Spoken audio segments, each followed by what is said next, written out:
Danas ću vam pokazati kako da značajno povećate prinos jaja kod kokoši i rezultat će vas zaprepastiti. Jesen može biti pravi izazov za vaše kokoši, kraći dani, hladnije noći i sezona mijenjanja perija mogu usporiti nesenje jaja i izazvati stres ako niste spremni. Zato ću vam dati najbolje savjete kako održati svoje kokoši sretnima, zdravima i produktivnima tijekom jeseni. Ovaj video je za sve vas, bilo da ste početnici u držanju kokoši ili iskusni uzgajivači koji žele više znanja. Ostanite do kraja jer imam super bonus savjet koji će vaše kokoši obožavati. Prvo, zašto je jesen tako posebna za kokoši? Kako dani postaju kraći, prirodni ciklus svjetla mijenja njihovu biologiju. Kokoši osjećaju pad svjetlosti što smanjuje proizvodnju hormona odgovornih za nesenje jaja. Uobičajeno je da se u jesen nesenje uspori, a ponekad i potpuno zaustavi ako su kokoši u fazi mijenjanja perja, takozvanog moltinga. Ovo je normalno, ali mi možemo pomoći da im olakšamo tu tranziciju. Počnimo s kokošinjcem. Jesen donosi kišu i vlagu, pa je ključno osigurati da vaš kokošinjac bude suh i zaštićen. Ako je vlažna slama, koke su nesretne i počet će kihati. Zato uzmite ljestve, pregledajte krov i zidove i popravite sve rupe. Dodajte debeli sloj slame ili piljevine na pod, ne samo da izolira, već i upija vlagu. Idealna temperatura u kokošinjcu je između 10 i 20 stupnjeva Celzija. Ako živite u hladnim područjima, razmislite o grijaču za vodu. Smrznuta voda je noćna mora za kokoši jer one piju često, posebno tijekom moltinga.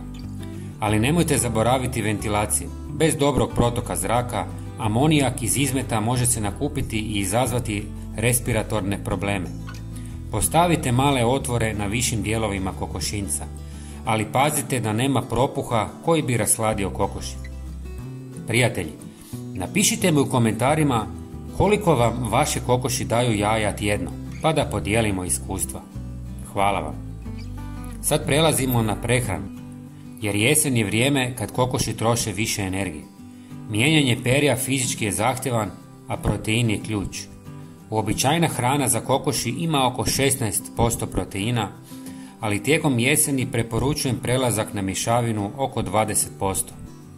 Možete kupiti gotovu hranu za kokoši u moltingu, ali ja volim dodati prirodne izvore. Na primjer, sušeni crvi su hit među mojim kokošima. Bacim malo kokošinjac i to je kao da sam im donio bombone. Sjemenke suncokreta, kuhana jaja, zdrobljene s ljuskom ili čak riblje brašno odlične su opcije. Kalcij je jednako važan jer čvrsta ljuska jaja ovisi o njemu. Ja uvijek čuvam ljuske jaja, sušim ih u pećnici na niskoj temperaturi, meljem u prah i miješam u hranu. Ako nemate vremena za to, kupite dodatke kalcija u trgovinama za stočnu hranu. Vitamin D je također kritičan jer manje sunca u jesen znači manje prirodnog vitamina. Možete dodati dodatke vitaminima u vodu ili hranu, ali pripazite na doziranje. Previše vitamina može biti štetno. Za raznolikost jesen je savršena za iskorištavanje sezonskih plodova. Tikve, jabuke pa čak i lišće kelja ili blitve iz vašeg vrta odlični su za probavu i zabavu. Ali nemojte pretjerati jer previše voća može izazvati proljev. Ja dajem svojim kokošima tikvice i one to obožavaju. Još jedna stvar. Grit, odnosno sitni pijesak ili kamenčići, neophodan je za probavu jer pomaže mlijeti hranu u želucu. Ako kokoši nemaju pristup zemlji, kupite vreću grita i posipajte ga po kokošinjcu. Zdravlje je sljedeća velika tema. Jesen je vrijeme kad se pojavljuju paraziti poput grinja i ušiju, jer kokoši provode više vremena unutra zbijene zajedno.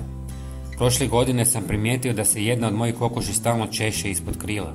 Kad se je pregledao, našao sam crvene grinje. Odmah sam djelovao, posao sam diatomejsku zemlju po kokošinjcu i gnjezdima, što je prirodni način za uklanjanje parazita.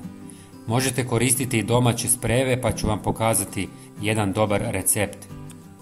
Uzmite čistu posudu i ulite oko 300 ml alkoholnog ili bijelog octa. Ocat je prirodno sredstvo za čišćenje koje učinkovito uništava parazite. Uklanja neugodne mirise i sprječava ponovno zadržavanje nametnika u kokošinjcu.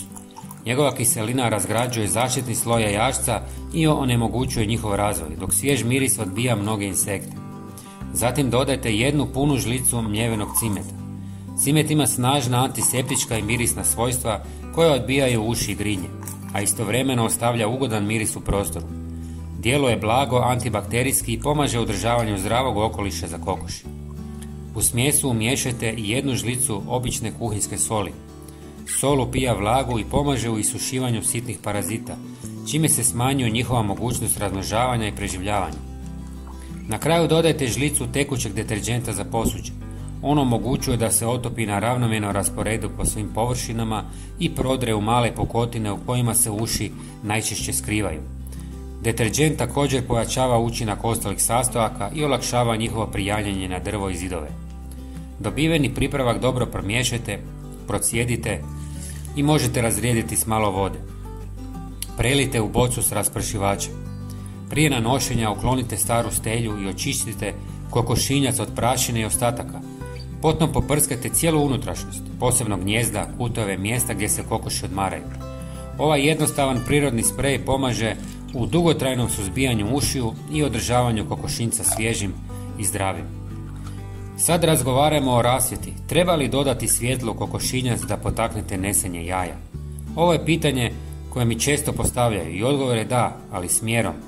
Kokoši trebaju oko 14 do 16 sati svjetla dnevno za optimalno nesenje, ali u jesen dani često imaju samo 10 sati svjetla. LED svjetla su fantastična jer troše malo energije i ne zagrijavaju previše. Postavite ih na tajmer da simuliraju prirodan dan. Ja uključujem svjetla rano ujutro od 5 do 7 i na večer od 6 do 8. Počnite s dodatnih 15 minuta svjetla dnevno i postupno povećavajte do 16 sati. Koristite toplo bijelo svjetlo, nikako plavo, jer plavo može poremetiti njihov san. Ali evo upozorenja, ako su vam kokoši u moltingu, nemojte ih forsirati svjetlom. Molting je prirodni odmor i ako ih previše stimulirate, možete izazvati probleme poput prolapsa, gdje dio jajovoda ispadne tijekom nesenja. Pričekajte da završe sa mijenjanjem perja prije nego što dodate svjetlo. Ako preferirate prirodan pristup, razmislite o pasminama poput Rhode Island ili Longhorn, koje su otpornije na kraće dane. Još nekoliko praktičnih savjeta.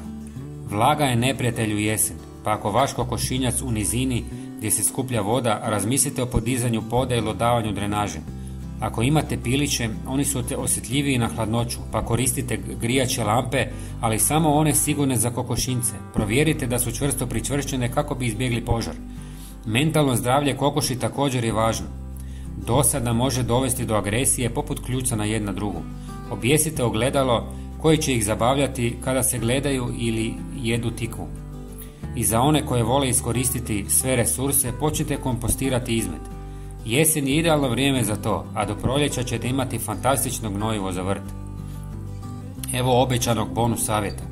Ako želite da kokoši budu otpornije kad zahladi, ubacite im u vodu malo jabučnog octa i par listića origana ili timjana.